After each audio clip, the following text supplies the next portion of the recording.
So one of the core missions of the Nature Conservancy is to conserve wildlife. So we're really excited to actually come to this summit and be part of a conversation in a much bigger venue about how we as Idahoans really can come together to conserve wildlife.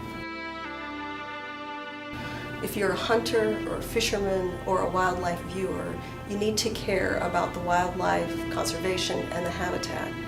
Wildlife in Idaho are facing many challenges. It can include wildfire, invasive species, habitat fragmentation, and there's an opportunity for all of us to come together and figure out how we can address these challenges and how we can improve conservation in the state of Idaho.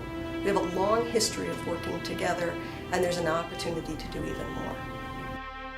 So the Nature Conservancy is about improving wildlife habitat, and we go about that through a collaborative, non-confrontational approach.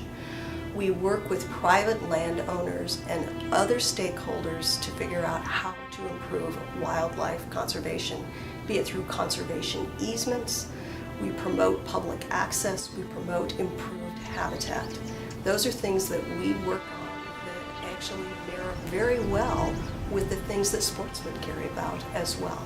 So we really do take this collaborative approach. We really think a broad-based approach, working with communities, understanding what's important to them, working with landowners and understanding what's important to them, and then building on those common goals to have an outcome that we can all share that we think is positive.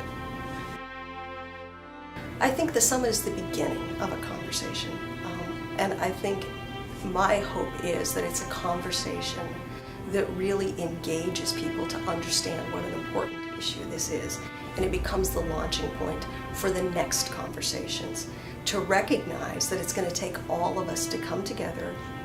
The model that we currently have is working, but we have to recognize that Idaho is changing, and there's probably a need to change that model.